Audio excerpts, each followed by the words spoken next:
the Market Musings podcast.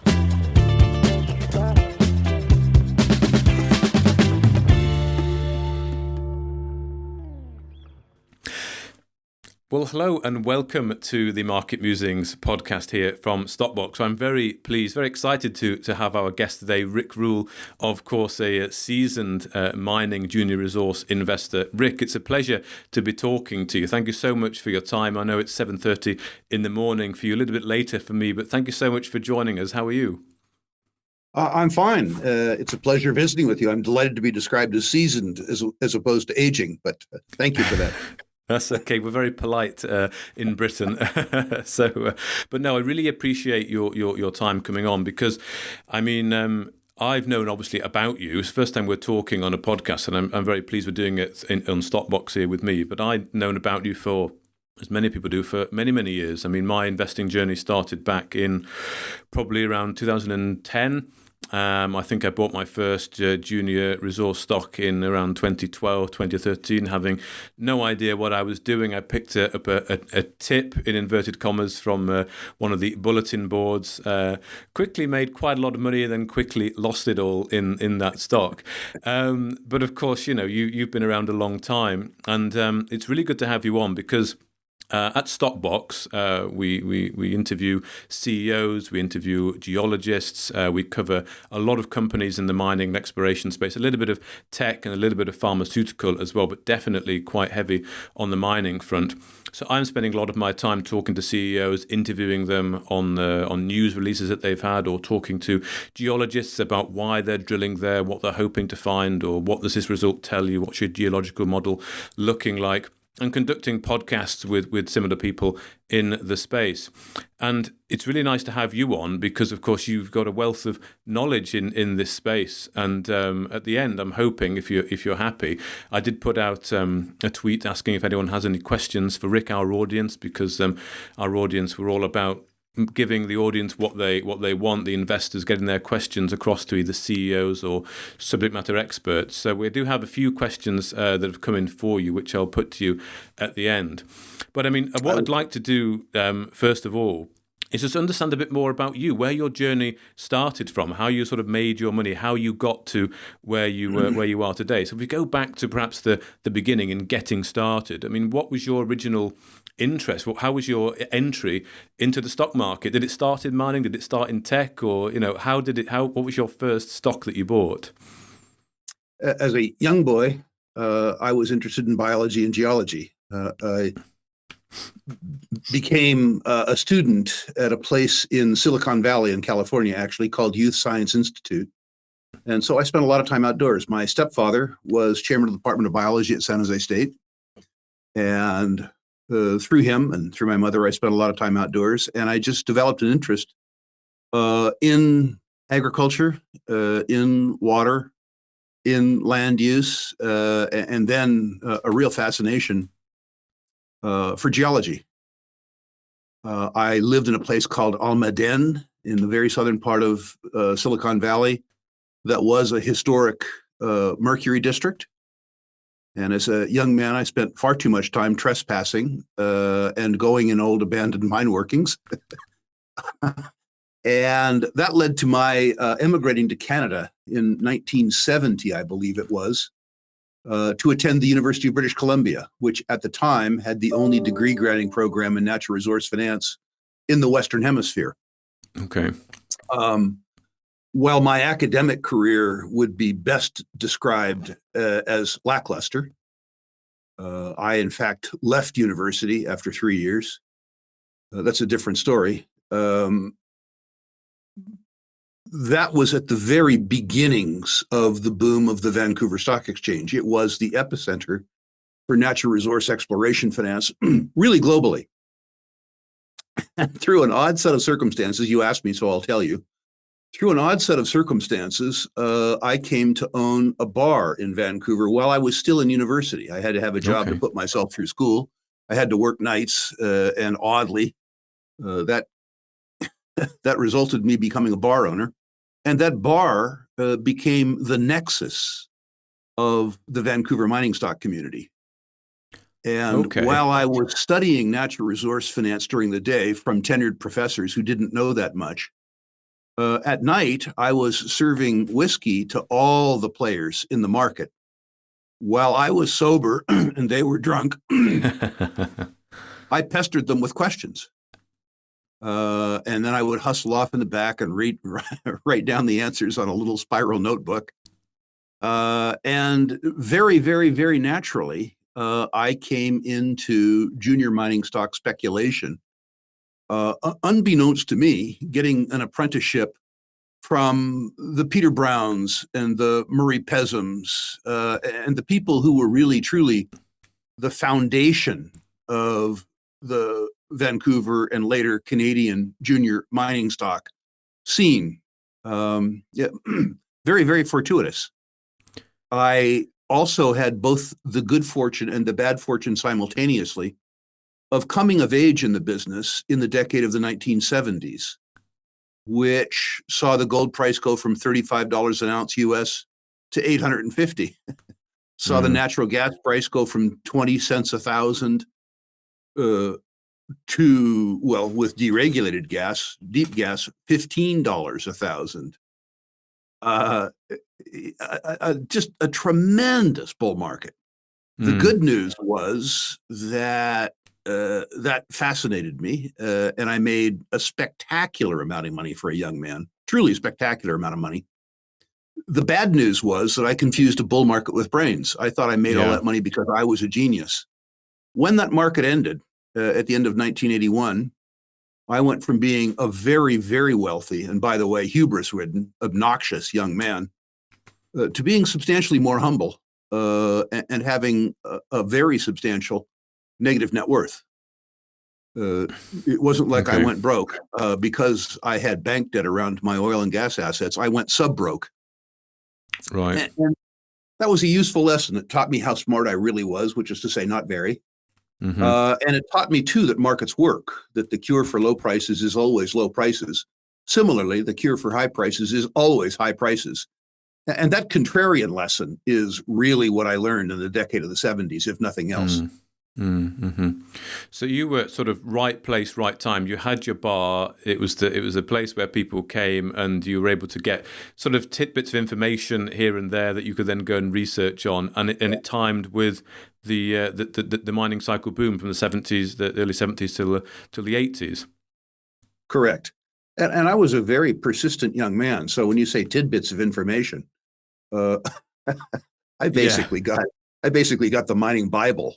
And I got it from, the people who were writing it. I got it by staying quite sober when they weren't, and asking persistently questions night after night after night after night after night. And then, I was able in a very small way to get involved with some very high quality people in deals. I'm looking back, the first person who I really got involved in a deal with was Adolf Lundin, the grandfather, the scion of the current generation of Lundins, who are, I would suggest, the first family in mining today. I had the extraordinary good fortune at age 20, I think, to do my first transaction with the Lundin family. Well, Adolf Lundin. The Lundin family per se didn't exist then. It was Adolf, but it was a very, very, very strange place and time. And I had the extraordinary good fortune to start my entrepreneurial career with people who went on to become absolute superstars in the space. Okay. You've got to surround yourself with people, haven't you? Your net worth is your network. It's a bit of a cheesy saying, but it's very true. You've got to surround yourself with successful, like-minded people. Just thinking on some of the tidbits of information, or the very persistent questions, as you said, you asked the people who entered your bar. That's what it's all about. That's what I do effectively. I know I used to drive my mother crazy with always asking questions and why, and I probably finally fell into the career that I need to be, where I just ask questions. But what sort of questions would you be asking some of these people who entered your bar that you probably still ask today? The questions have changed, I think, a lot. uh, because I don't have to ask certain questions. I've observed people before I bother asking them questions now. Okay. What I learned, and it took me a while to learn this, is that you have to ascertain whether or not the person that you're asking questions has any specific expertise that you need. It turns out that asking most people questions is a waste of time. you have to narrow rather than expand your network after a while. Success is in junior mining stocks akin to success in technology, which most people don't understand. Most people think it's an asset-intensive business. If you follow the arithmetic that most mineralized anomalies have a 1 in 3,000 chance of becoming a mine, most of what passes for assets are in fact liabilities.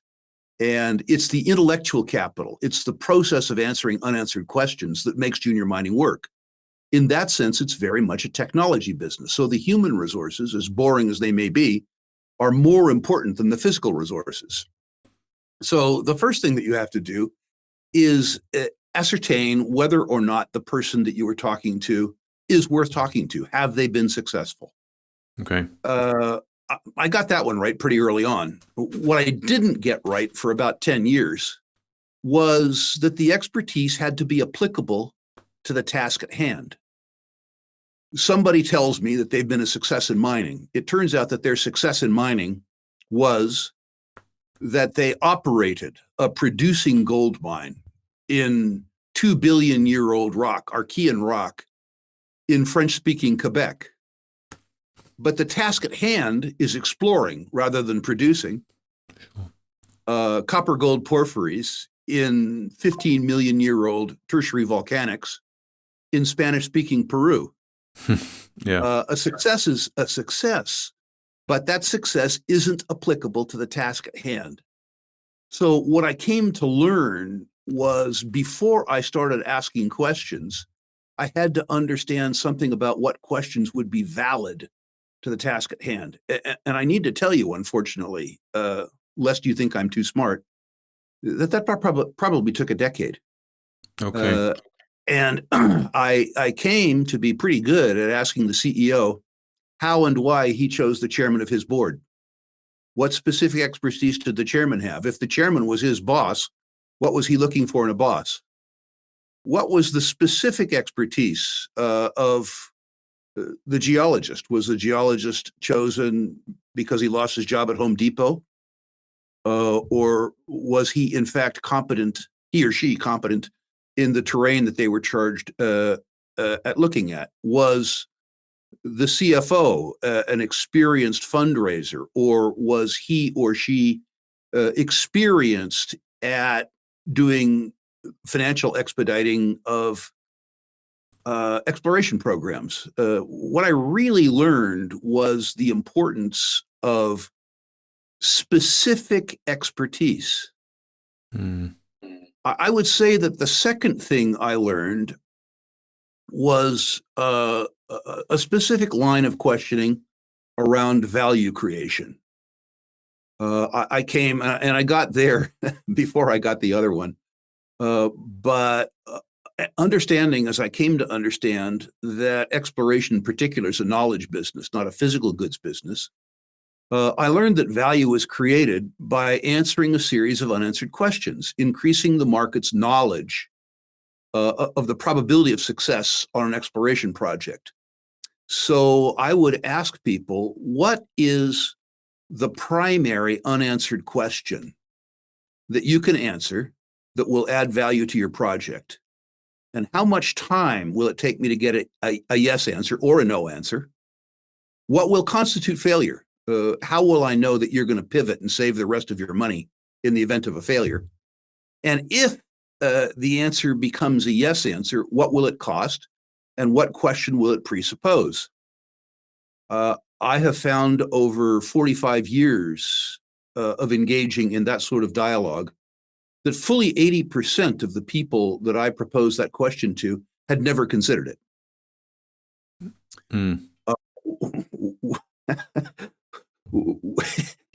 Which is to say they were setting off for a destination that was north of them and heading due east. And I saved myself and my clients tens of millions of dollars over 45 years by consigning everybody who couldn't answer that question to the circular floor file, just Okay. throwing them away.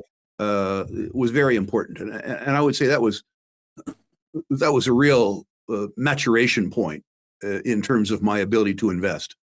Okay, excellent. These are fantastic questions. I might start putting some of these questions to some of the CEOs and geologists that I interview. But what you're saying, really, the mining project, they can be seen as liabilities, really, the projects that they have. And is it more it's the people in the business that interest you more than the project? I know the commodity, the underlying cycle is important, which we'll talk about. But from the company specifically, is it the people involved that interest you more? I need to say yes and yes. Good people will quickly kill a bad project and get a good project. You need to hang out with them for enough time to cause that to occur. Mm-hmm. One of the reasons why I would ask them how long it would take me to get a yes answer, in other words, how long it would take to answer the unanswered questions, is that I wanted to sync my perceptions of the time it would take with reality. There are a lot of penny stock punters who have trauma holding stock over a long weekend. And if adding value, if answering the unanswered question is going to take 18 months, and your time parameter is 3 months or 6 months, you set yourself up for failure. That isn't the CEO's fault. That's your fault. Mm-hmm. And so it was important for me, and ever since, every time I buy a stock, I have a timeline. But the timeline is really important. It's a really important point, though, isn't it? The time frame, and what you said there is really important, because I think there's a lot of short-sightedness at the minute in the market. People want that. It's that whole thing of instant gratification, everything's at your fingertips, fast money kind of thing. But it is possible if you've got a 3-month time frame. It is possible if the CEO could deliver it, but in mining, it's very, very unlikely. I mean, how can we change that concept of time with investing in junior miners? Because it is a longer game, isn't it, really? Well, I think we need to learn that most of the people who use our services will fail. That's just the way it is. You, in your position now, a young man, you build an audience and build an audience and build an audience and build an audience and build an audience. And you learn that Pareto's law works. Pareto's law, for those of your listeners who aren't familiar with it, is popularly described as the 80-20 principle, where 20% of the people generate 80% of the utility in any given activity. What that means is that 20% of your audience ultimately will generate 80% of the success that your entire audience enjoys. Remember that it's a bell-shaped curve. So there's a different 20% who will experience and generate 20% of the aggravation. So in life, building an audience and also surrounding yourself with mining company entrepreneurs that you want to back, you need to remember that the 80-20 rule applies. 80% of the money made in junior mining is made by 20% of the CEOs. And in any task, if you put either the good 20% lip or the bad 20% lip through the same performance dispersal curve, the results conformably align, which is to say that 20% of the 20 do 80% of the 80, or crudely, 4% of the population base generates 65% of the positive utility.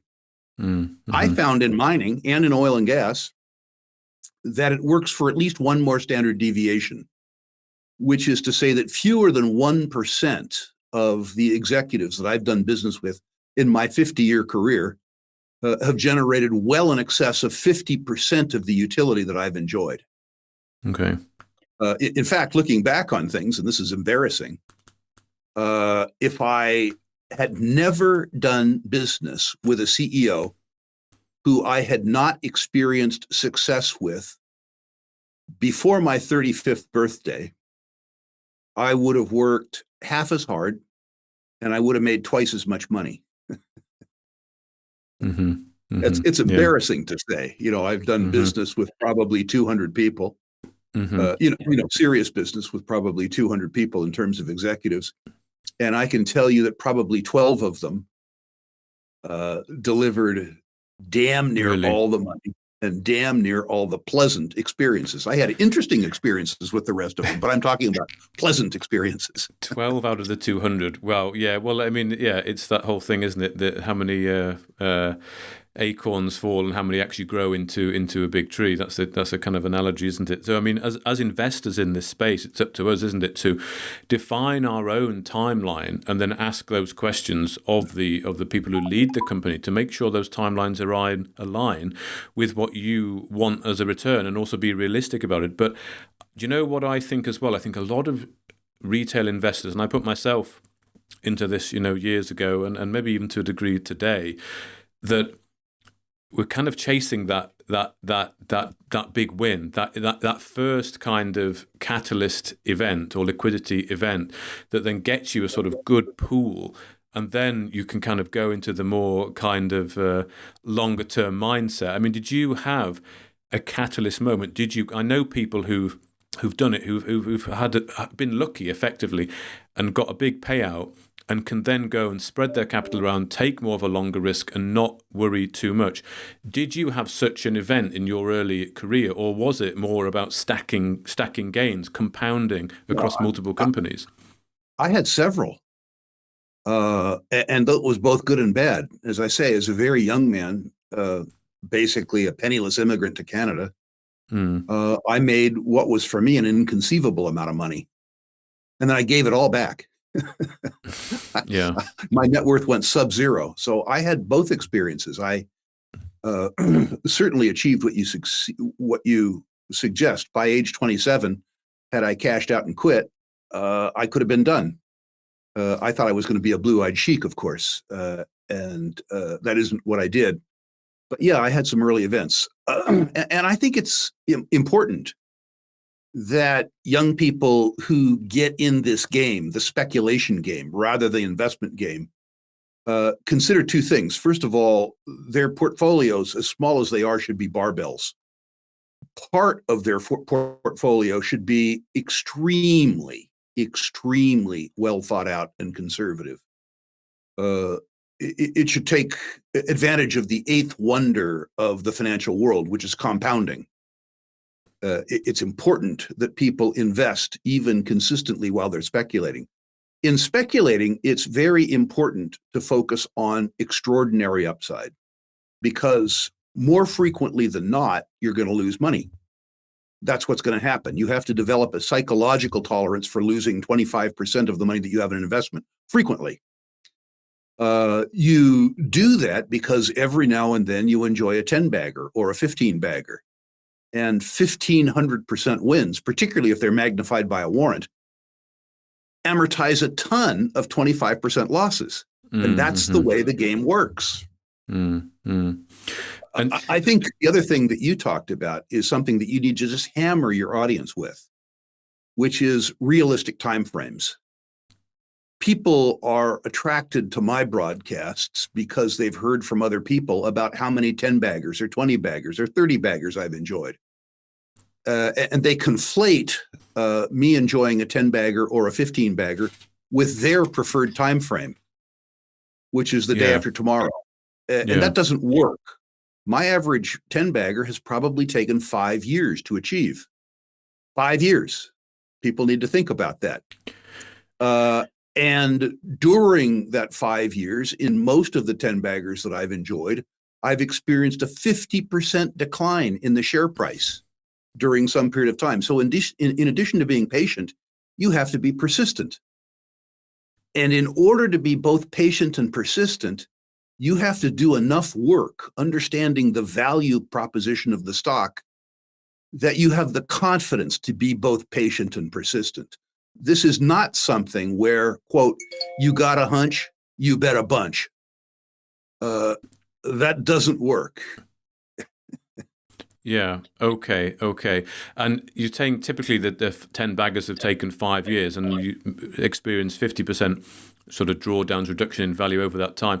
Would it have been typically a step up value and you've held up to 10 bag, or was it almost a V bottom out of the chart just goes off the scale kind of thing? No. No, it's a steady. Okay. 75% up, 30% down, 50% up, 25% down. So you're riding it all. Up. Yep. Okay. Yeah, and sometimes the ups and downs were much more dramatic than that. It's important that you spend, I think, at least an hour a month on every stock you own in your speculative portfolio. And that hour does not consist of listening to podcasts. It consists of reading the mineral resource estimates, reading the proxy, reading the insider filing statement, looking at the balance sheet and the income statement on a quarterly basis, comparing back in this year's annual report to the president's report in the prior year's annual report. Working. If you work, you develop in yourself a sense of the value and the prospective value of the company. If you have value information, then the price information makes sense. Otherwise, you're a slave to your emotion. The stock goes from $1 to $1.50. Oh, that's good. Does it really matter? Money's made on the delta between value and price. It's important for people to realize that most people focus just on price. It's the information that makes sense to them. It's the information that they think that they can spend buying a new car. But understanding that money is made on the delta between value and price and prospective value and current price, it's that understanding that allows people to make money in speculation rather than becoming cannon fodder. Indeed. And that difference between value and price then in terms of picking stocks, a lot of people will look for stocks that are just fundamentally undervalued and it is highly speculative, but a stock that's almost valued at in the UK, for example, £1 million, it's almost at sort of the shell cash value. And it's that speculation on going for something that's so cheap that it won't take much to get it moving again. Or where would you sort of be looking yourself? Or maybe that's not the right question because you're at a different stage than I would say. Let's go back. Let's take it to sort of my generation. If you think back, maybe if you could think of what advice you would give to a 25, 35-year-old Rick in terms of what to look for when picking a stock. Is it pure cheap valuation, or you talked about looking at mineral resource estimates? That's a bit further down the value curve. Exactly what I did. I identified 5 or 6 really good speculators or market movers. Peter Brown, I had great access to, and he sort of invented the Vancouver Stock Exchange. And I said to Peter, how do I do this? What do I do? And he said, find yourself some people who like you, who are good customers and good investors. By the way, he wrote on a napkin, here's their names. And ask them for 3 ideas each and why. And I still do that. Okay. I interviewed a CEO yesterday for my own purposes for the rural classroom. And after I got off the air with him, I said, I want to do a podcast myself on mafic and ultra-mafic exploration. Tell me the best geologists that you know in Eastern Canada around mafic and ultra-mafic exploration who could speak in English to my audience. And then when you're done with that, you've been an engineer in Sudbury for 30 years. Tell me who you think the best engineer in Sudbury is. I still ask almost everybody I talk to that has specific expertise to give me 3 names. Okay. That's a great little idea. And I mean, I know what people will be thinking. You're Rick Rule. You have almost access to CEOs in your Rolodexes the old way, but on speed dial. What could people who perhaps don't have your connections do you think, to start building out that network of experts? At the risk of sounding too commercial, I'm putting on a conference July 7 through 11 in Boca Raton. In preparation for that conference, I'm interviewing every single exhibitor that I will have at that conference.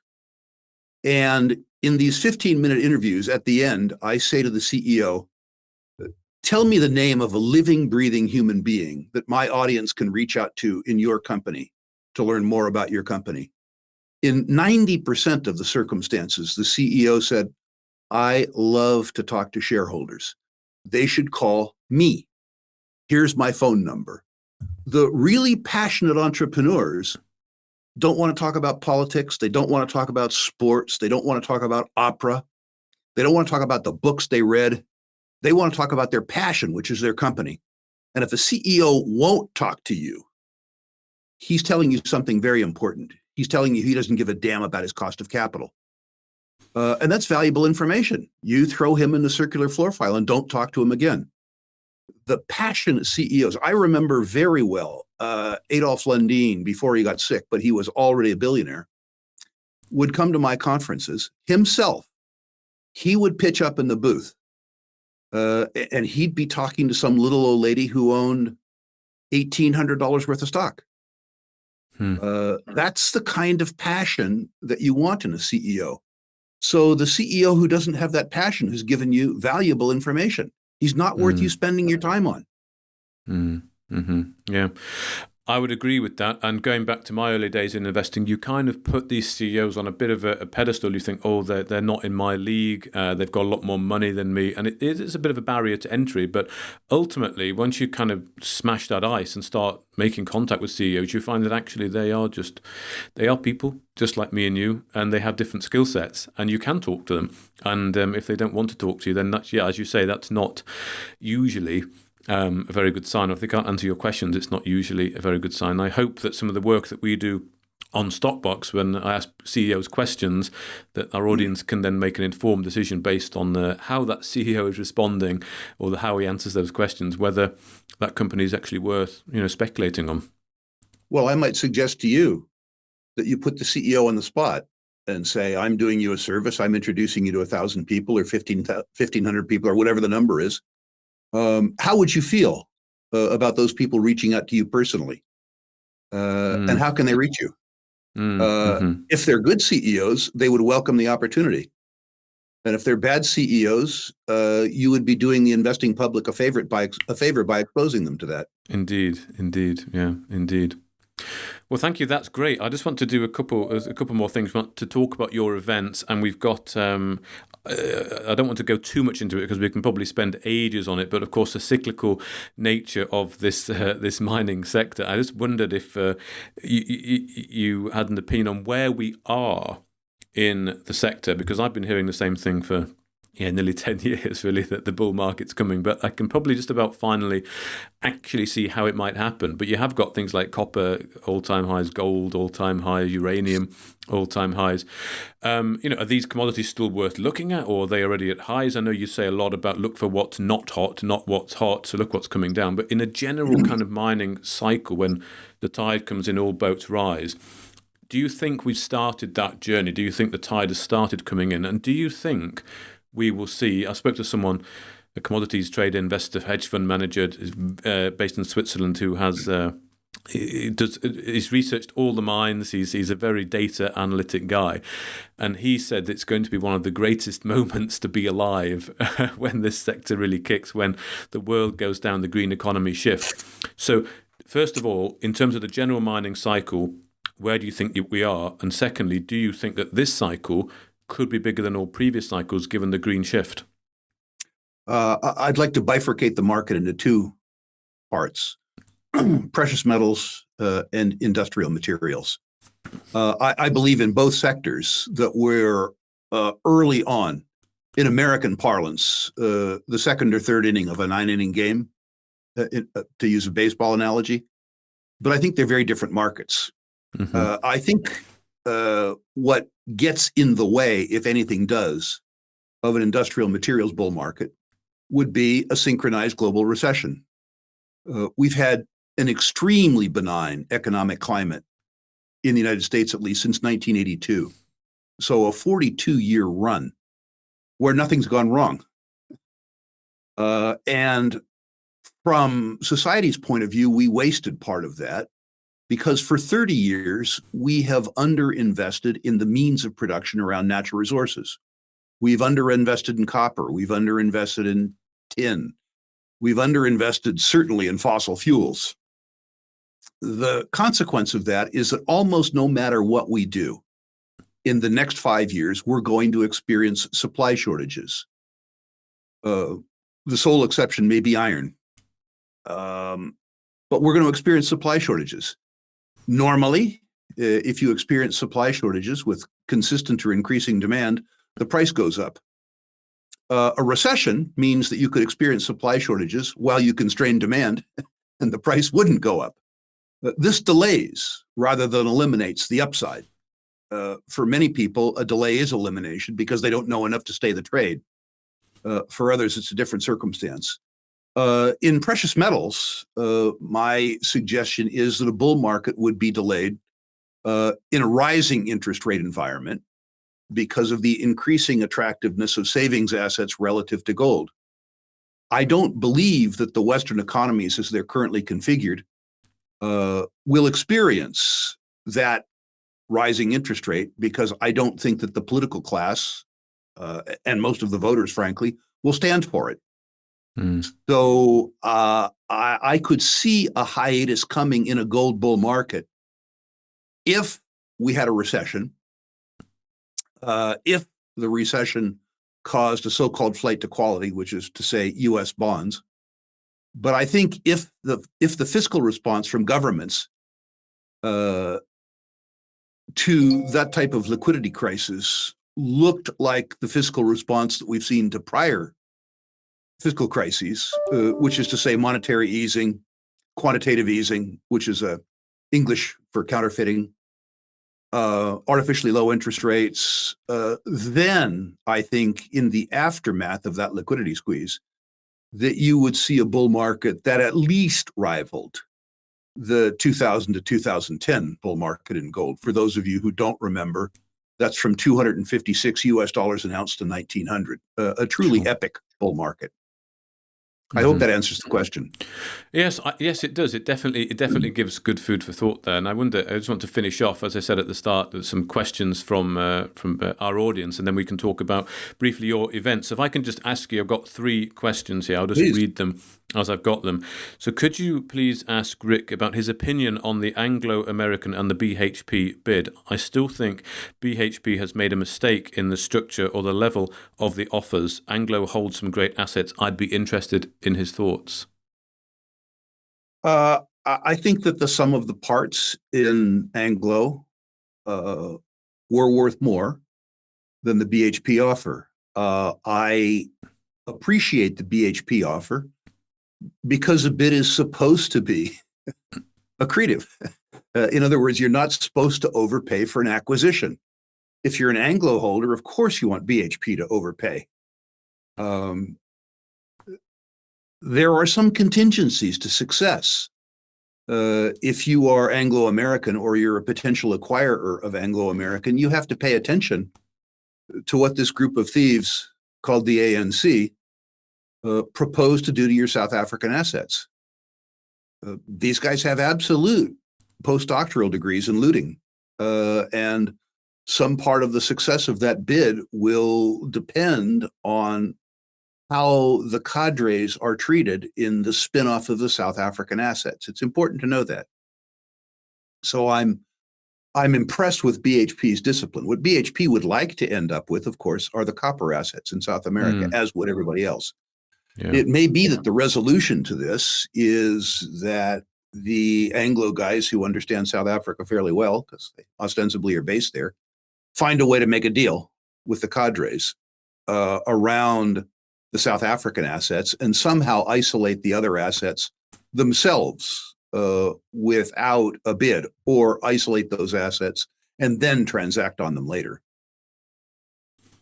Okay, thank you very much, Rick. I'm sure those thoughts are very much appreciated. The other two questions I have are actually stock specific related, because our audience, being UK based, are interested in Power Metal Resources, and of course you are a shareholder in Power Metal. So I have two questions on this. How does Power Metal Resources rank on your rating scale? It wasn't particularly high last year, but we know a lot has happened since then. Not on the ranking scale. The ranking goes from 1, which is best. I think I've delivered 9 number 1 rankings in 35 years. They're pretty rare. To 10, which is basically take out a mortgage on your house to go short. A total piece of crap. I have Power at a 5, but a speculative 5. Power is not appropriate for speculators who don't understand something about the merchant banking business and don't want to be involved in public company formation on the AIM market or in the Canadian market. I don't myself have infrastructure in England, and so I can't personally participate in company formation on AIM. So since I can't do it myself, I decided to speculate by taking a position in a group that can. My hope is that as they're doing this, in addition to the fact that I participate directly through my shares in Power, that if there are opportunities that they think I might be useful in, that they're involved in starting up, that they'll give me a call. Okay. So far they have. The way you get in on the ground floor is to create the ground floor. And Power is all about creating the ground floor, particularly on the AIM market in London, which is why I'm a speculator. You need to be interested in process in order to be a speculator in Power. And you need to understand that working that business plan will take 5 years or 6 years or 7 years. If you have trauma holding stock over a long weekend, it's the wrong stock for you.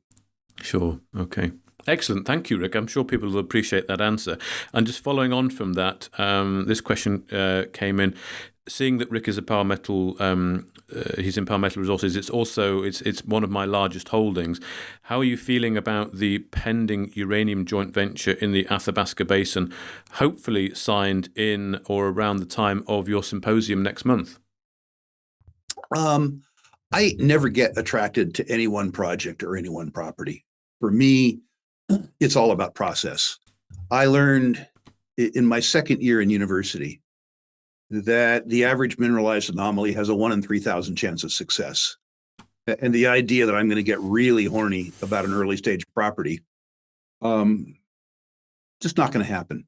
Okay. I'm excited about the process. I don't need to get excited about the properties. I need to be involved with people like Power who bring projects in, mature them, use other people's money, rinse, wash, and repeat. It's the process that makes me money, not the property. Perfect. Okay, thank you. Well, that does bring us on to your symposium, which is soon, and you've also got an event in London, the Mining Journal Select, haven't you? And I know you also you review people's portfolios as well. So tell us a little bit about what that service, but also the events that are coming up in the next few weeks. Sure. 3 pieces of propaganda. The first is, if your audience has cared about my remarks around natural resource investing, I'd love to personalize it. If they go to my website, ruleinvestmentmedia.com, and they list their natural resource stock portfolio, I personally will rank them 1 to 10, 1 being best, 10 being worst.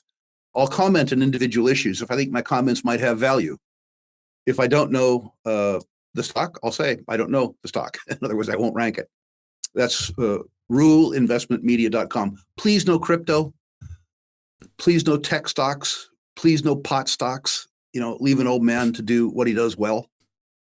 And then 2 more things. I'll be speaking at the Mining Journal Select Conference in London, July 1st and 2nd. I suspect that a lot of your audience is in the UK. If your audience would like to attend that conference as my guest, they are invited to go to Rule Investment Media and in the rankings database, write Mining Journal Select. And I will see that they are able to attend that conference as my guest. The Mining Journal allows me to do this because I waive my speaker fee for the conference in return for allowing my audience to become their attendees for free. in addition to their conference. By the way, they're good friends of mine. I've known the Mining Journal people for a very long time. I hold them in high regard. But I'm a little more interested in my conference than theirs.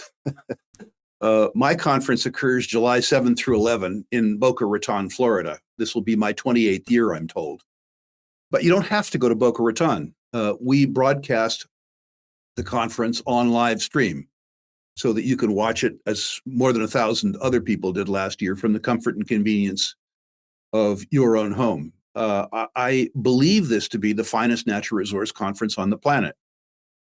We have great, great, great macro thinkers, the Jim Rickards of the world, the Daniela DiMartino Booths of the world, the Bill Bonners of the world, who tell you about the way the world is, not the way that the BBC wishes the world were. When or if you come to that point of view, we have analysts and portfolio managers who've experienced 3 decades of success in the natural resource business, not retreads who failed at technology, who have now dropped in, to resources, but rather people who have been where the rubber meets the road for a very long time. More importantly, we have a feature called the Living Legends, where people who have built multi-billion-dollar companies from scratch tell you how they did it, and tell you how the process made them better investors. Tell you what it's like to take a $5 million company to a $5 billion company, so that you yourself can begin to employ the observational tools that will enable you to find the $5 million market cap that becomes a $5 billion market cap. Finally, every public company exhibitor there has been vetted. In most conferences, the qualification to be an exhibitor is a check that cashes. They're just advertisers. At our conference, they have to be owned in the portfolios of the sponsors of the conference. Mm-hmm. Doesn't mean, sadly, that every stock I buy goes up, but it does mean that the process is very honest. If we don't own you, you don't get on the exhibit floor. What that means is that we can tell everybody who attends our conference, either live or via live stream, that if they aren't satisfied with the results of the conference, just email us. We'll give them their money back. Absolute gold-plated money-back guarantee, whether you attend live or whether you attend live stream. And by the way, either live or live stream, the entire proceedings of the conference, including the breakout sessions, are recorded. This is important because we're going to give you 60 hours of programming in 4 days, more than you can absorb. And you will, to get your money's worth, have to review the conference tapes several times during the rest of 2024. So that's my commercial. We've been doing this, as I say, for 28 years. I dare say we're damn good at it. We get a little better every year. And it comes with an absolute gold-plated, no questions asked money-back guarantee. Perfect. Thank you so much, Rick. I will definitely be going to the Mining Journal Select. Thank you very much for the invite. So I'm hoping I'll meet you in person, maybe, and that's very soon. It's only in a week or two, isn't it? So I'm really looking forward to that. Really, really looking forward to that. And I'm not one of these guys who hit and run conferences. I don't come down for half an hour during my speech and then go off and tour London. I leave my wife to do that. I'll be on the conference floor for 2 full days, and so I look forward to visiting with you and your audience. Perfect. Thank you very much, as always, for your time, Rick. Pleasure. Thank you for the opportunity.